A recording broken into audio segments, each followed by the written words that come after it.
ក្នុងវេលាម៉ោង 3:45 នាទីឱកាសដំបូងគឺជាការរកគ្រាប់បាល់បានសម្រេចដោយខ្សែប្រយុទ្ធ Kwame Prepra នៅនាទីទី 14 តាមរយៈការបែរទាត់ជើងស្ដាំបញ្ចូលទីបានយ៉ាងល្អគឺជាការរកគ្រាប់បាល់ទី1ឲ្យព្រះខ័នរាជស្វាយរៀងដោយមានការរៀបរៀងពីសំណាក់ខ្សែការពារ Abozi រួមជាមួយនឹងអ្នកចាំទីស៊ូសវណ្ណនេះផងដែរប៉ុន្តែការរៀបរៀងមិនបានសម្រេចទេឱកាសមួយគ្រាប់កើតឡើងឱកាសជាបន្តទៀតក៏មានសម្រាប់ក្លឹបបាល់ទាត់ព្រះខ័នរាជស្វាយរៀងដោយកន្លែងនេះគឺលោកអញ្ញាកដាសម្រាប់ចិត្តផ្លុំកញ្ចែពីនៃបាល់11 ម៉ែត្រដោយសារតែអូនទូចបាទរុញពីក្រោយ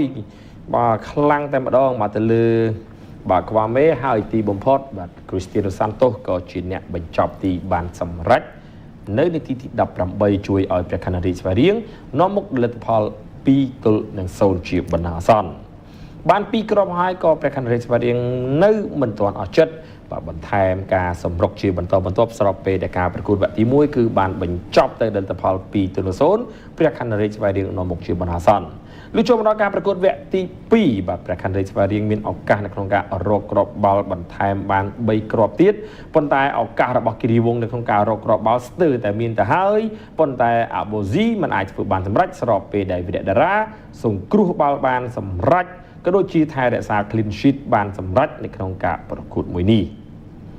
ឱកាសរបស់ដងហ្គោល Westphalia ធ្វើបានសម្រេចស្របពេលដែល Patrick Robson ដែលទើបតែនឹងបដូរចូលក៏បានសុទ្ធបញ្ចូលទីគ្រាប់ទី3ឲ្យព្រះខ័នរាជស្វាយរៀងនៅនាទីទី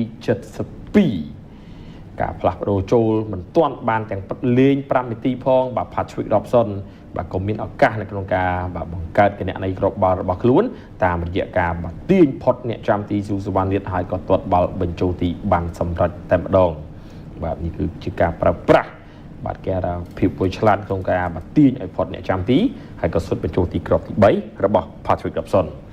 ជាការបង្កកំហុសរបស់កីឡាករគិរីវង្សហើយខ្វាមេព្រេប្រាក៏ឆក់ឱកាសនេះទាត់បញ្ចូលទីបានសម្រេចជាគ្រាប់ទី2របស់ខ្លួនហើយក៏ជាគ្រាប់ទី4រ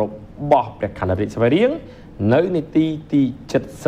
76អ្នកគាំទ្រសប្បាយចិត្តយ៉ាងខ្លាំងស្របពេលដែលខ្វាមេព្រេប្រាគឺបន្ថែមគ្រាប់បាល់នៅក្នុងការទាត់បញ្ចូលទីរបស់ខ្លួននៅជម្រើសជើងឯក Cambodian Premier League នៅក្នុងរដូវកាលនេះដែលជារដូវកាលដំបូងរបស់ខ្លួនផងដែរបាទការទាត់ឆ្វេងនេះបាទស៊ូសវណ្ណនេះមិនមានឱកាសនៅក្នុងការសង្គ្រោះបាល់បានឡើយ4គ្រាប់មិនទាន់គ្រប់គ្រាន់ព្រះខ័នរាជស្វាយរៀងក៏មានឱកាសនៅក្នុងការបន្ថែមមួយគ្រាប់ទៀតតាមរយៈការសុទ្ធបញ្ចូលទីរបស់ Patrick Robson ដោយមិនប្រើប្រាស់កម្លាំងខ្លាំងឡើយប៉ុន្តែការប្រើប្រាស់បច្ចេកទេសបាទទប់ឆ្វេងទាត់ស្ដាប់បាទនៅក្នុងការបាទទាត់បាទមិនទាន់បាន5នាទីផងគ្រាប់ទី4បាទព្រះខ័នរាជស្វាយរៀងក៏មានឱកាសនៅក្នុងការសុទ្ធបញ្ចូលទីគ្រាប់ទី5តែម្ដងបាទហើយក៏ជាគ្រាប់ចុងក្រោយផងដែរនៅក្នុងការប្រកួតនេះជួយឲ្យព្រះខ័នរាជស្វាយរៀងទទួលបានជ័យជំនះបាទទៅលើគិរីវង្សសុកសែនជ័យ